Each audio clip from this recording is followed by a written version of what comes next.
Entre-temps, il n'était pas avec les autres et aujourd'hui, il a commencé par être avec nous. Regardons dans Exode.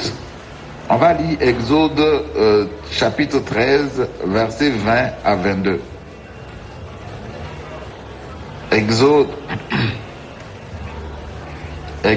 chapitre 13, versets 20 à 22. Je lis dans la version The Message, traduite en français. Exode 13, versets 20 à 22.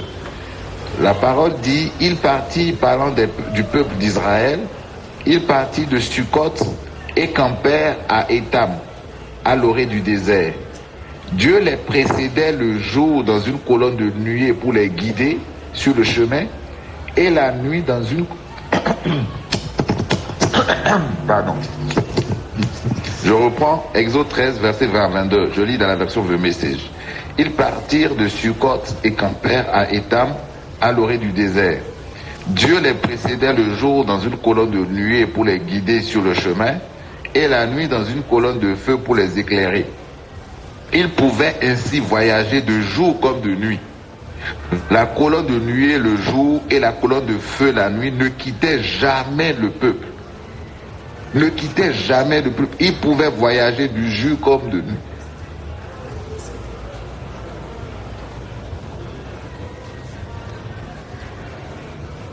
Ainsi, regardez ça, on parle de la présence de Dieu avec le peuple d'Israël, sous l'ancienne alliance. Qu'en est-il aujourd'hui? Si sous l'ancienne alliance, Dieu était ce Dieu-là qui était présent avec son peuple, qui guidait son peuple de jour comme de nuit, qui était au milieu d'eux. Et ce n'est pas parce qu'il les guidait pas, c'est pas parce qu'il ne les guidait pas qu'ils n'avaient pas rencontré la guerre. Ce n'est pas parce qu'il ne les guidait pas qu'ils avaient traversé des moments de difficulté. Ce n'est pas parce qu'ils ne les guidaient pas qu'ils ont connu même ce qu'on peut appeler la désobéissance. Parce que la parole dit que la colonne de nuée de jour et la colonne de feu la nuit ne quittaient jamais le peuple. Donc la colonne était là quand ils se rebellaient. La colonne était là quand ils se soulevaient contre Moïse. Qu'en est-il si sous l'ancienne alliance, Dieu a toujours été ce Dieu-là qui était avec son peuple, ce Dieu-là qui n'a jamais abandonné son peuple, ce Dieu-là qui n'a jamais délaissé son peuple? Qu'en est-il aujourd'hui pour nous qui sommes fils? Qu'en est-il aujourd'hui pour nous qui sommes nés de l'alliance de la grâce? L'alliance de Dieu, Emmanuel, l'alliance de Dieu est avec nous.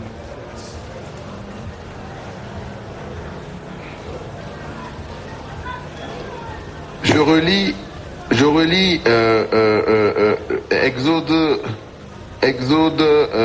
lis Néhémie 9, 18 à 19. Néhémie 9, 18 à 19, je lis dans la version Parole de vie.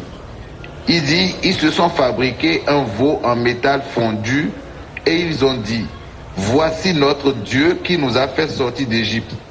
En agissant ainsi, ils t'ont gravement insulté. Pourtant, toi, dans ta grande tendresse, tu ne les as jamais abandonnés dans le désert. Le nuage de fumée qui leur montrait le chemin pendant le jour ne s'est pas éloigné d'eux. Le grand feu a continué d'éclairer leur route pendant la nuit. La nuit, c'est quoi? La nuit, c'est les moments de tumulte de notre vie sur cette terre. La nuit, c'est les moments de difficulté qu'on peut appeler moments de difficulté sur cette terre. La nuit, c'est quoi? La nuit, c'est les moments de challenge qu'on peut traverser.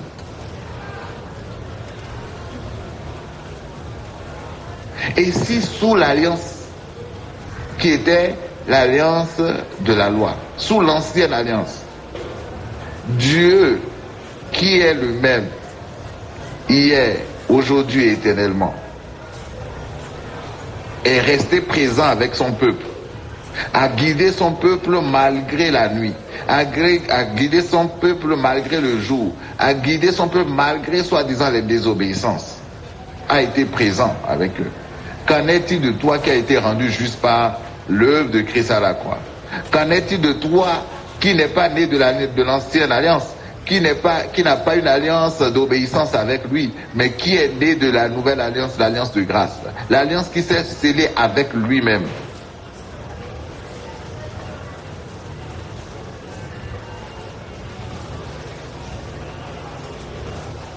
Qu'en est-il de toi?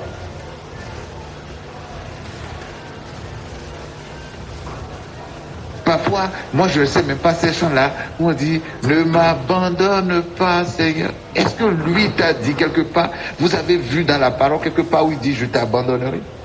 Le gars dit « Je ne te délaisserai point, je ne t'abandonnerai point ». Maintenant, toi, tu chantes pour dire « Ne m'abandonne pas ». Juste que j'ai.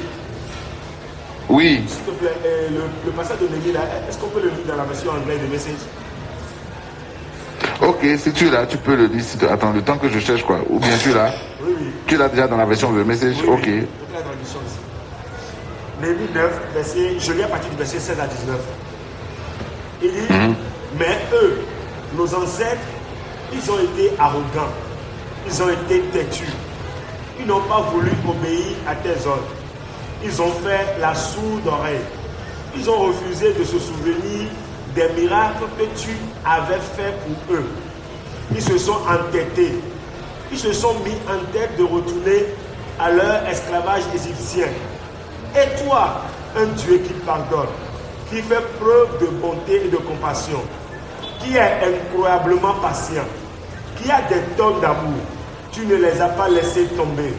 Oui, même lorsqu'ils ont jeté un veau sculpté et dit, voici votre Dieu qui vous a fait sortir d'Égypte, et qu'ils ont continué à aller de mal en pire. Il dit, toi, dans ton étonnante compassion, tu n'es pas parti en les abandonnant dans le désert. La colère de nuée ne les a pas abandonnés.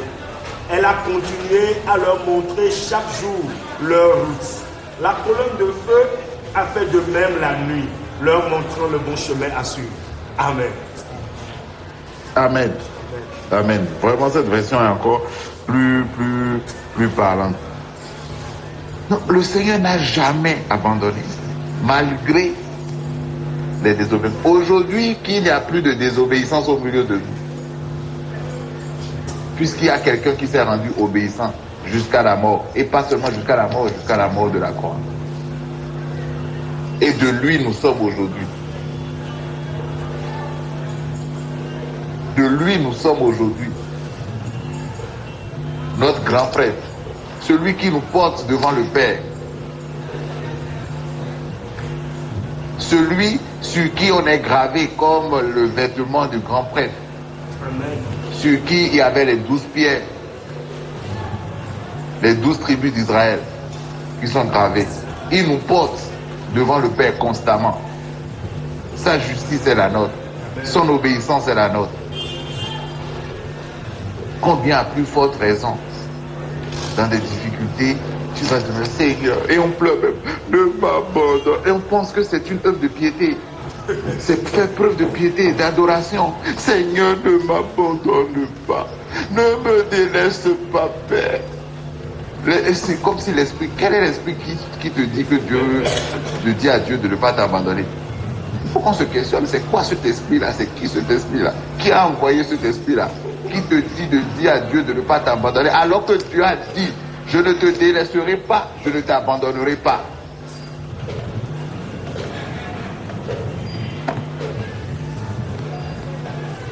Il a fait le serment et il a démontré au temps de l'ancienne alliance qu'il a été toujours le Dieu qui n'abandonne pas, qui ne délaisse pas.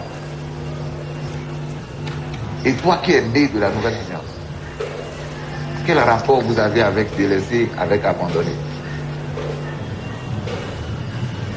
Et comme je disais, ce n'est pas une question de ressentir, je veux sentir la présence de Dieu. Nos frères qui ont été jetés dans le feu, Dieu était toujours avec eux. Christ était avec eux. Mais ils ne pouvaient pas savoir. La situation de feu a permis de révéler que, attention, les gars là ne sont pas seuls. Il ne faut pas jouer avec eux. Les gars là ne sont pas seuls. C'est comme l'histoire d'Élisée et de son serviteur, où on a demandé de les arrêter. Il y avait plein de chars de l'armée du roi qui entourait le lieu où ils étaient. Le serviteur, pris de panique, dit à Élisée, mais Élisée, c'est fini, on est foutu. Élisée dit, mais de quoi tu parles? Tu parles de quoi? Toi, tu nous vois deux ici, mais nous ne sommes pas deux. Le gars dit, mais Élisée, toi tu racontes des histoires, peut-être tu as bu un peu trop de vin. Élisée dit, bon ok, on va faire l'expérience. Père, je te rends grâce de ce que tu lui ouvres les yeux pour qu'il voie. Et le Seigneur lui a accordé la grâce de voir une armée 3 fois plus nombreuse que celle qui les entoure, l'armée du roi qui les entoure. Est-ce qu'il a frissonné pour dire Dieu est avec nous? Je sens la présence de Dieu.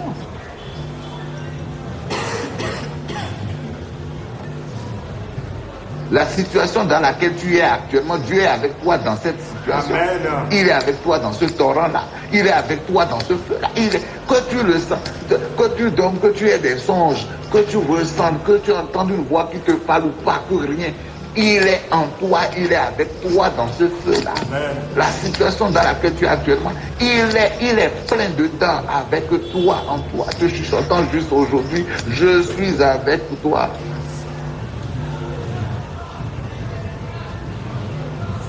Comme je disais à un frère avec qui je partageais des hôtels dans la semaine, je dis, mais le Seigneur nous a dit, allons, il a dit aux disciples, allons de l'autre bord. C'est ça, il a dit non. Toi, la seule chose, c'est l'autre bord que tu regardes. Lui, il a dit, allons de l'autre bord. La seule chose la seule chose dont tu es sûr, c'est l'autre bord. Ce qui met dans le allons, toi et moi, mon frère, on ne sait pas. Mais on est sûr de quelque chose, il a précisé la destination. C'est l'autre bord là. Mais du lieu où nous sommes, à l'autre bord, tout ce qu'il y a dedans, on ne sait pas. Et il n'a pas dit va à l'autre bord. Il dit allons. Mais ce qu'il y a dans le allons, est-ce qu'on va passer par l'autoroute? Est-ce qu'on va passer par un sentier? Est-ce qu'on va passer par la mer? Toi et moi, on ne sait pas. On constate jour après jour que nous sommes en train d'aller. Mais la bonne nouvelle dans ce aller-là, dans cette traversée-là, c'est qu'il est dedans. Il est en nous, il est avec nous. On va lire Luc. Je vais lire Luc chapitre 24. Ça va être long, mais je vais prendre le temps de lire versets 17 à 35. Luc 24, versets 17 à 35. Je lis dans la version The Message. Je rappelle le passage Luc 24, versets 17 à 35. Il dit, de quoi parlez-vous en marchant? Il restait là, vous connaissez tous l'histoire, c'est l'histoire des disciples sur le chemin d'Emmaüs. Donc, il dit, de quoi parlez-vous en marchant? Ils restaient là, le visage allongé, comme s'ils avaient perdu leur meilleur ami. L'un d'eux, nommé Cléopas, dit, es-tu le seul à Jérusalem à ne pas savoir ce qui s'est passé depuis quelques jours? Il dit, que s'est-il passé? Il répondit, ce qui est arrivé à Jésus le Nazaréen. C'était un homme de Dieu, un prophète dynamique dans son travail et dans ses paroles, béni par Dieu et par tout le peuple. Puis nos grands prêtres et nos chefs l'ont trahi, l'ont fait condamner à mort et l'ont crucifié. Nous espérions qu'il est l'unique.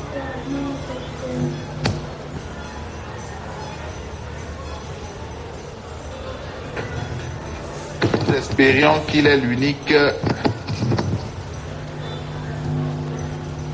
Nous espérions qu'il était l'unique, celui qui allait délivrer Israël.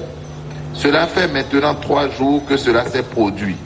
Mais voilà que certaines de nos femmes nous ont complètement déconcertés.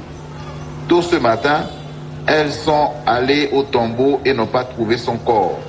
Elles sont revenues en disant qu'elles avaient eu une vision d'ange qui leur avait dit qu'il était vivant. Quelques-uns de nos amis sont allés voir le tombeau et l'ont trouvé vide comme les femmes l'avaient dit. Mais ils n'ont pas vu Jésus. Puis il leur dit, quelle tête de mule! Vous êtes-ils lents de cœur? Pourquoi ne croyez-vous pas tout ce que les prophètes ont dit? Ne voyez-vous pas Ne voyez-vous pas que ces choses devaient arriver, que le Messie devait souffrir et ensuite seulement entrer dans sa gloire? Il commença par les livres de Moïse et parcourut tous les prophètes en indiquant tout ce qui, dans les Écritures, se rapportait à lui. Ils arrivaient à l'extrémité du village où il se rendait. Il fit mine de continuer, mais il...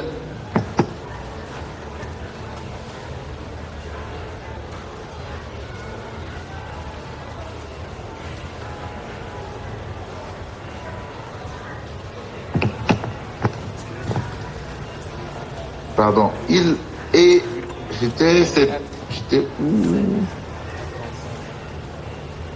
commença par les livres de Moïse et parcourut tous les prophètes en indiquant tout ce qui, dans les Écritures, se rapportait à lui.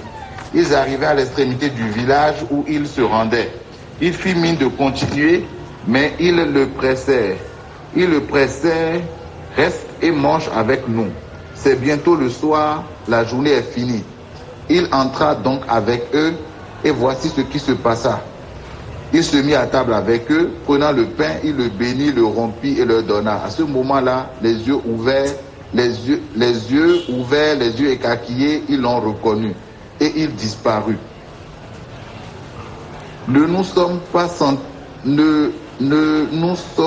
pas sentis tout feu, tout flamme lorsqu'il s'entretenait avec nous sur la route, lorsqu'il nous ouvrait les Écritures? Ils n'ont pas perdu une minute, ils se sont levés et ont pris le chemin de Jérusalem. Ils trouvaient les 11 et leurs amis réunis en train de discuter. C'est vraiment arrivé, le maître est ressuscité, Simon l'a vu. En fait, j'ai pris le temps de lire tout ce passage, en fait, pour que nous remarquions que, en fait, ces disciples-là marchaient avec le Seigneur, mais sans qu'il n'ait aucun discernement, aucun ressenti. C'est vrai, vers la fin, c'est quand ils l'ont vu, maintenant qu'ils ont senti qu'ils avaient un feu qui brûlait en eux. Mais en ce moment-là, ils ne ressentaient rien d'eux. Ils exprimaient ce n'est pas comme s'il y avait quelque chose qui se passait, qui leur a donné l'indice que Dieu était avec eux, que Christ était avec eux. Mais ils ont marché avec lui durant tout un temps. Ils parlaient même avec lui. Donc c'est pas une question de... Si physiquement ils ont marché avec lui, si physiquement ils étaient avec lui, mais sans pouvoir savoir forcément qu'ils étaient avec lui, qu'en est-il aujourd'hui de celui qui est en nous en esprit? Ce n'est pas une question de ressenti, d'attendre de sentir des frissons, d'attendre d'avoir une vision, d'attendre d'avoir une confirmation de quelque chose pour savoir que Dieu est avec nous. Dieu est avec nous parce qu'il a dit qu'il est avec nous. Dieu est avec nous parce qu'il a dit qu'il est avec nous. Il n'est pas avec nous parce qu'on a ressenti qu'il est avec nous, parce qu'on a eu la confirmation qu'il est avec nous. S'il lui plaît de nous donner la confirmation, comme il a fait tout à l'heure, au travers du Jusma, où c'est qui a partagé ce qu'il est en train de partager déjà avec nous, sans qu'on ne soit concerté, gloire à Dieu.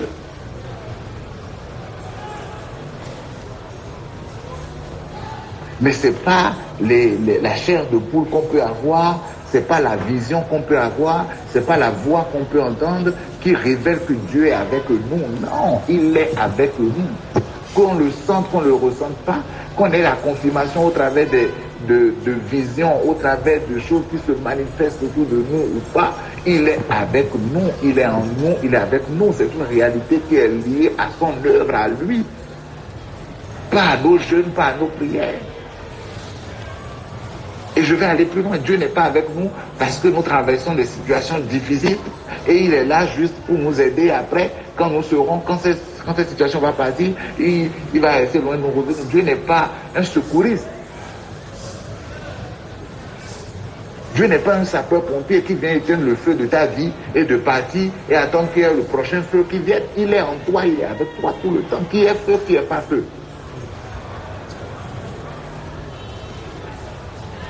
Ce n'est pas le sapeur-pompier de ta vie où quand tu es en difficulté, où le secouriste, il vient, la Croix-Rouge, il vient, il éteint le feu, il fait la réanimation, et puis basta, tu continues. Non.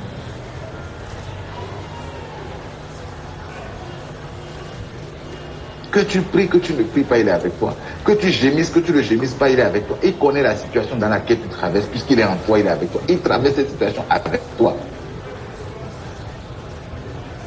Dans la barque, Il n'était pas ailleurs quand l'eau entrait dans la barque avec les disciples. Il était là. L'eau entrait.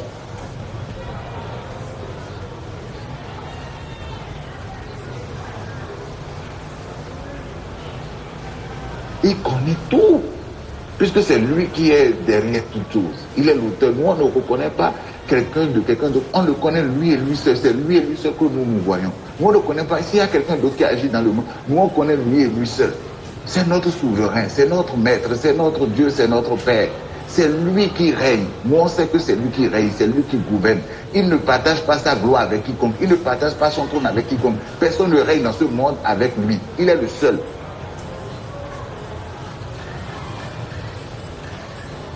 Et dans cette conscience-là, je sais que la situation dans laquelle je traverse, la situation par laquelle je passe, il règne sur cette situation. Quelqu'un d'autre ne règne pas, il viendra détrôner la personne pour prendre le règne, pour prendre le trophée, pour que je lui rende grâce. Non. Il règne sur la situation-là, parce qu'il règne dans la vie, il règne dans le monde, il règne sur le siècle présent, il règne sur le siècle passé, il règne sur le siècle présent, il règne sur le siècle à venir. C'est la foi qu'il nous a donnée en nous. Parce que c'est quoi la vie éternelle? La vie éternelle, c'est de connaître lui et lui seul et celui qui a envoyé, son fils Jésus, c'est tout. La vie éternelle, ce n'est pas de connaître le monde spirituel, de connaître les démons qui peuvent créer des problèmes, qui peuvent créer des blocages. Et Jésus, le sapeur-pompier, va venir les enlever et tu vas continuer. C'est pas ça.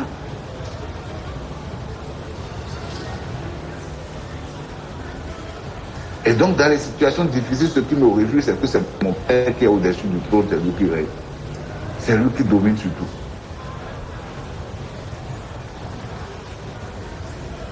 Amen. Amen. Bon, comme je disais, voilà en résumé ce que je voulais partager avec nous, sachant que le juste Maoussé, conduit par l'Esprit de Dieu, avait déjà dit tout dans le temps d'action de grâce. Je vous laisse la parole pour des apports, des questions. Oui, le juste Emma a levé la main. Ok, merci beaucoup, juste. Depuis un certain temps, tu sais, ce que Mao s'est fait, il se cache dans notre maison. Et quand tu es en train de méditer, tu lui as apporté le message, là, il se cache, il regarde ce que tu fais, après il vient prendre la note. Et il vient, il commence à prier. Seigneur, oui, il vient faire le spirituel. Avec sa tête rouge rasée là. Il vient faire le spirituel, celui qui est conduit par l'Esprit de Dieu. Oui, oui. La fidélité du Seigneur. Tu n'es pas seul. Il est avec toi. Je dis, c'est pour ça que je l'appelais, il ne décrochait pas, il était ici. Oui, il a déjà pris ta note, il regardait. Oui, c'est ça. C'est bien, hein? Justement, c'est continuer comme ça. Ok. Et en tout cas, on est heureux. Et quand on regarde ce que le Seigneur fait, la dernière fois, on en parlait, et où il a dit, vous méditez sur quelque chose ailleurs, et il rapporte la même chose. Et c'est pas aujourd'hui, il le faisait tout le temps avec nous. Je me rappelle de l'histoire de notre frère qu'on avait, où nous, quand on faisait un message, il nous apportait un message le dimanche, le juste Anatole, dans la semaine, lui nous ramenait le message alors qu'il n'a jamais été avec nous. C'est ça l'Esprit Seigneur. Et en revenant sur le fait que notre papa est fidèle et c'est ce qu'il est, c'est son nom. Les Écritures disent dans Ésaïe 9, je crois, 9-6, on dit on l'appelait le fidèle. Le fidèle. C'est son nom, c'est ce qu'il est, c'est sa personne. Et il a décidé, dans sa souveraineté, d'être. Il n'a pas discuté avec quelqu'un pour dire, bon, comment on va faire, est-ce qu'on sera avec eux. Il a choisi, décidé d'être en nous et avec nous. C'est son choix. Et la vérité est qu'aujourd'hui, nous, on vit en lui. D'autant plus que, quand Jésus disait, je suis dans le Père en moi, nous sommes en lui. Il est en nous, nous sommes en lui et il est avec nous. Je me demande si on ressent la présence de nos reins avant de savoir que nous avons un rein et qui fonctionne normalement et nous urinons. Nous ne ressentons même pas si on a un rein, mais le rein est là. Ce n'est pas le fait de ressentir que le rein est là qui fait qu'on a un rein. Le rein est là. Et pourquoi nous allons ressentir quoi que ce soit? Mais on comprend, hein? La religion a pris par là et a fait tout ce qu'elle a eu à faire. Donc du coup, Dieu est devenu une affaire de sentiments, ce que je ressens, ce que je ne ressens pas, ainsi de suite. Est-ce que Dieu est vraiment avec moi? Je n'ai pas ressenti. Je ressens la présence de Dieu descendre. Je ressens, on comprend. c'est la religion et nous tous, nous avons pris par les temps d'ignorance. Maintenant, pour ce qui est surtout de moi, les tribulations, j'aime bien ça.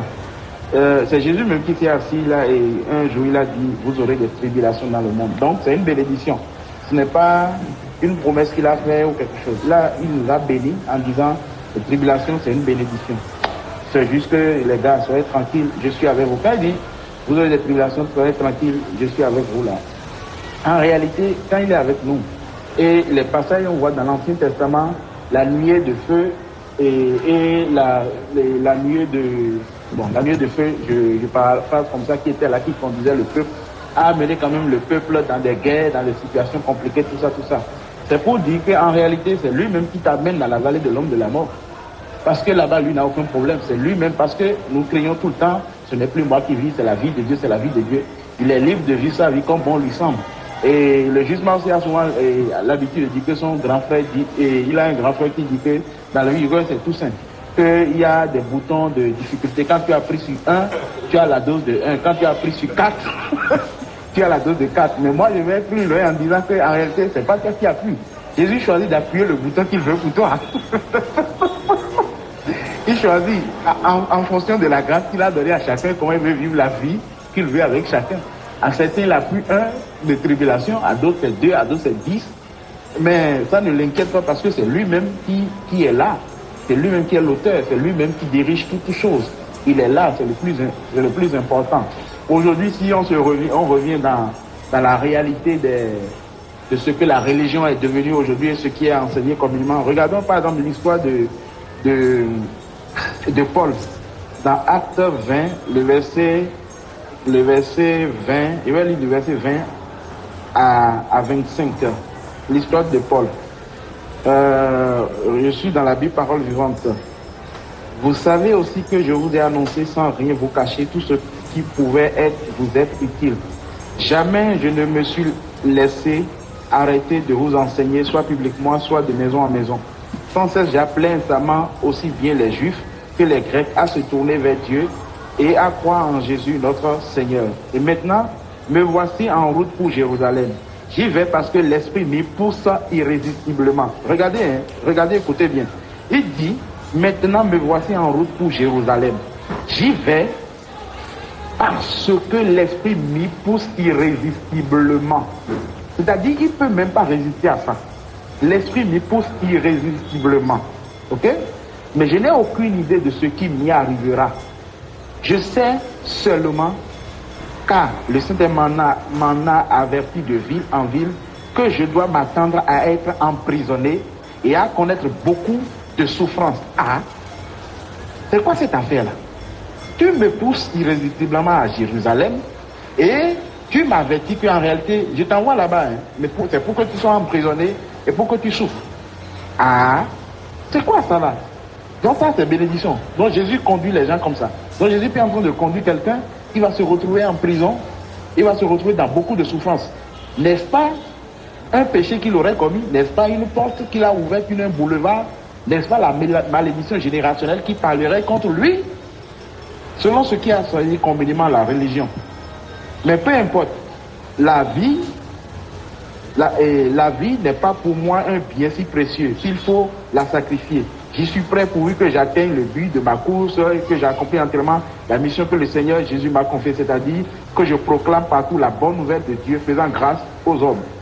Verset 25, oui, je sais bien que je suis pour la dernière fois parmi vous. Je vous ai annoncé le règne de Dieu, désormais aucun de vous ne me reverra plus. L'Esprit dit à Paul, tu vas, je t'envoie à Jérusalem, parce que c'est clair, il dit qu'il me pousse. C'est moi-même qui t'amène à Jérusalem. Tu vas là-bas pour être emprisonné, pour souffrir beaucoup et finir par être décapité. Ah, c'est quoi cette affaire-là? Donc ça là, c'est la bénédiction de Jésus. Regardez, si ces écrits-là ne transparaîtraient pas dans les Écritures, ne voyaient pas ça dans la Bible, aujourd'hui, on va prendre l'histoire là, les autres là vont prendre l'histoire là, pour dire qu'en réalité, Paul avait commis un péché, que le Seigneur lui avait dit de ne pas faire ça, et il a fait ça.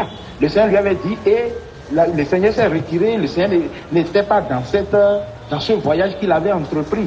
Ah, mais il a fait un accident en cours de route. Le Seigneur était-il dans ce voyage? Le Saint-Esprit, Jésus, notre Père, l'Esprit de vérité, Jésus-Christ, a pris Paul et l'a envoyé dans une barque pour le voyage. Et lui a dit, tu vas faire naufrage.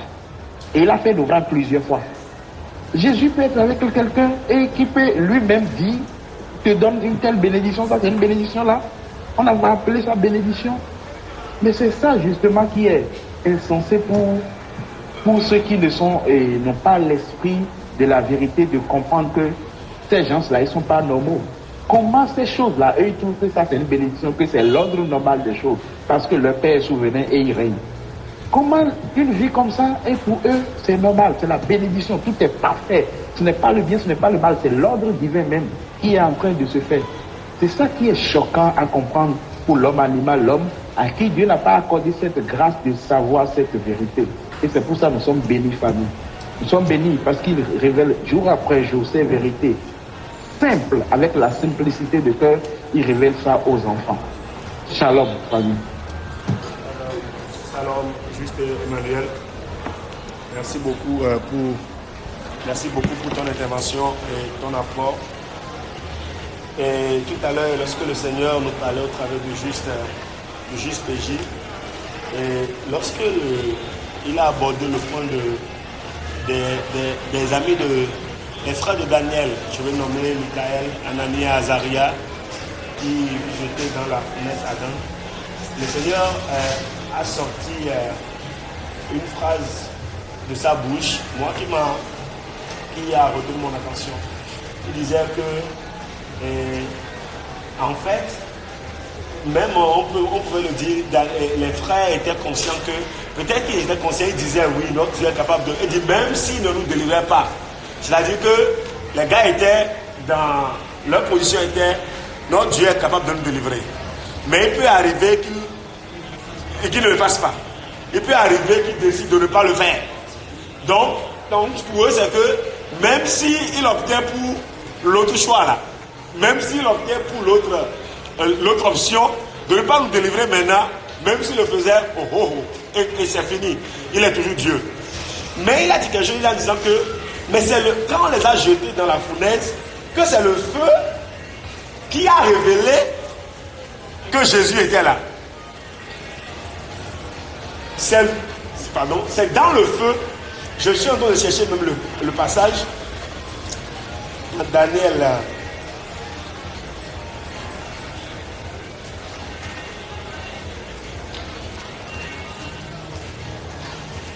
Je suis dans Daniel 3.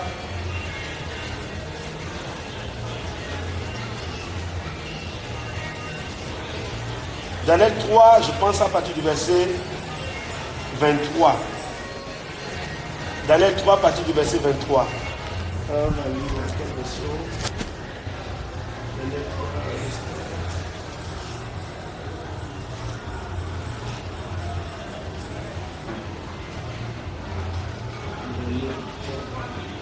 oui, à partir de 23.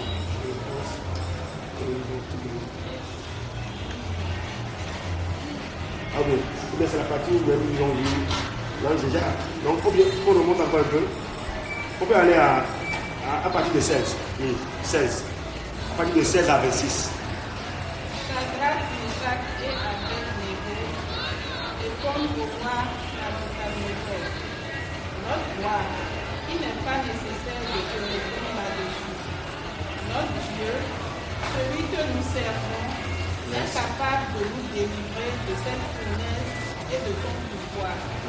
Et il nous délivrera, notre roi. Et même s'il ne le fait pas, tu dois savoir ceci, notre roi.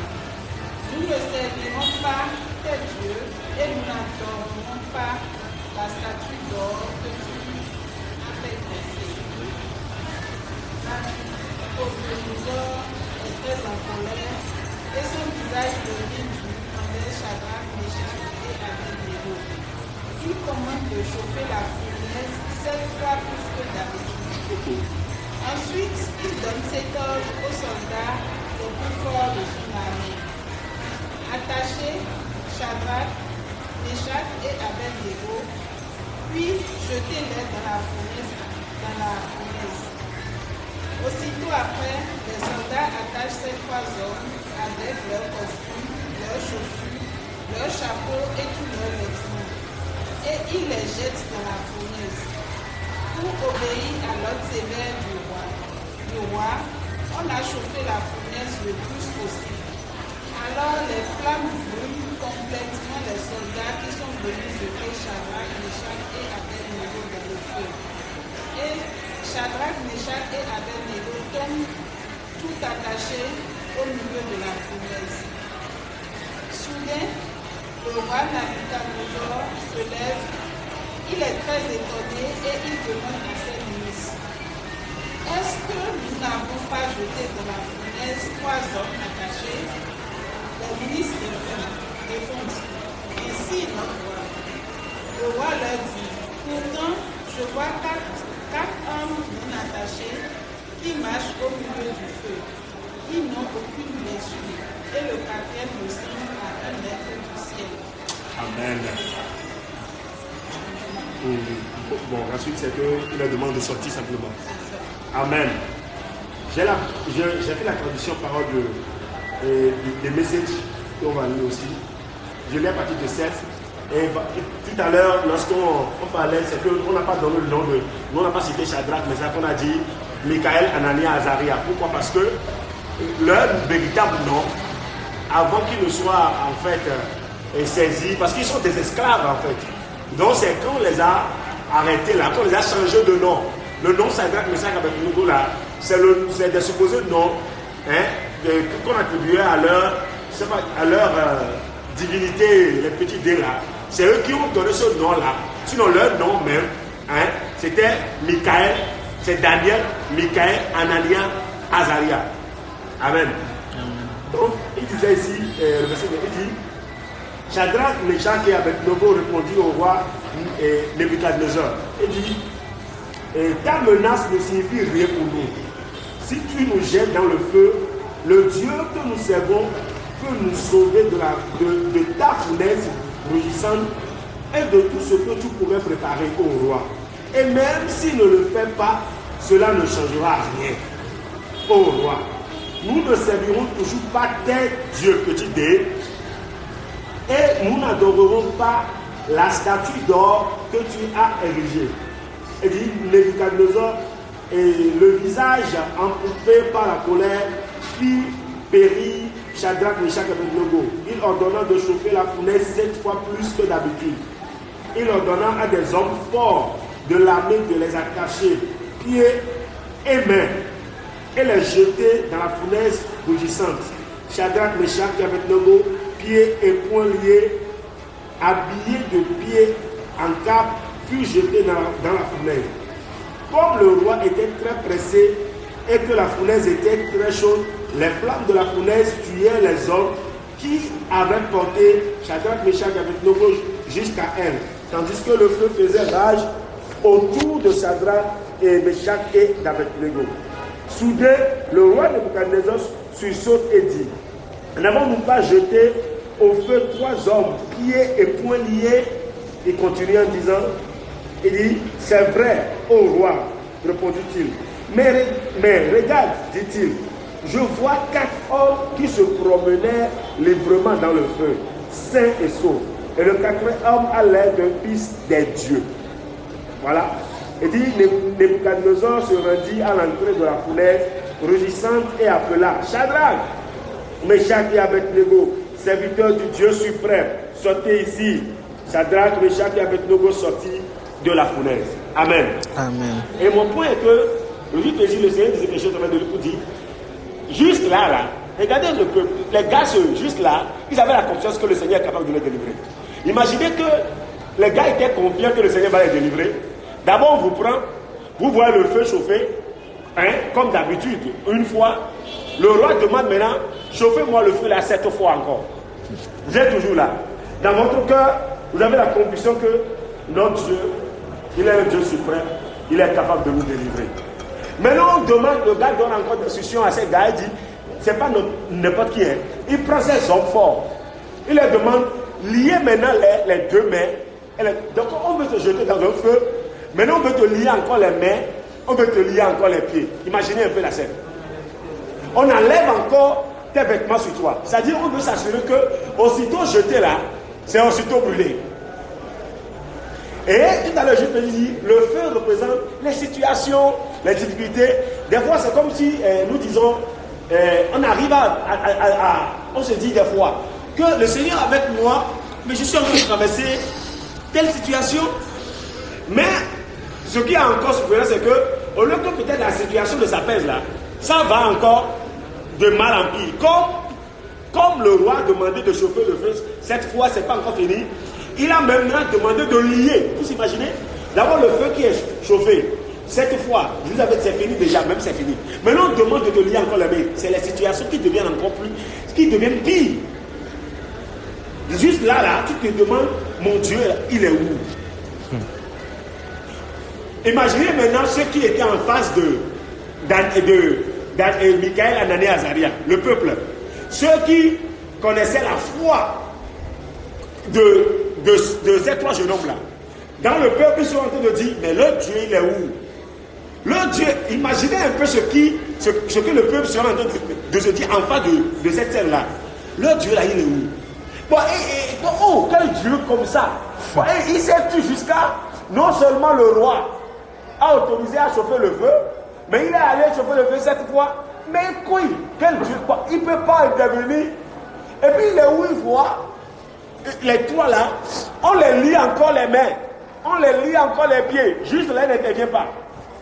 On le enlève, il va intervenir quand? Il sera là, donc c'est devant, il va être là maintenant, et voir c'est quoi, c'est quel Dieu ça? Non, le Dieu là il est terrible. On dirait qu'il n'est pas sensible ce Dieu. On dirait qu'il est un Dieu, vraiment, il est insensible. Au moins s'il veut laisser les jeunes mourir tranquillement, là même là c'est pas, on veut les griller. Il se tait pour qu'on grille ces jeunes hommes comme ça. Et il ne fait rien. Comme exactement les situations de nos vies. Des fois, tu te demandes en fait, comme le juge Bélier tout à l'heure disait que le Seigneur a dit à ses disciples, allons de l'autre bord. Mais il n'a pas dit que sur le chemin là, qu'il n'y aura pas de difficultés, il n'a pas dit ça. Mais ce qu'il a dit là, allons de l'autre bord.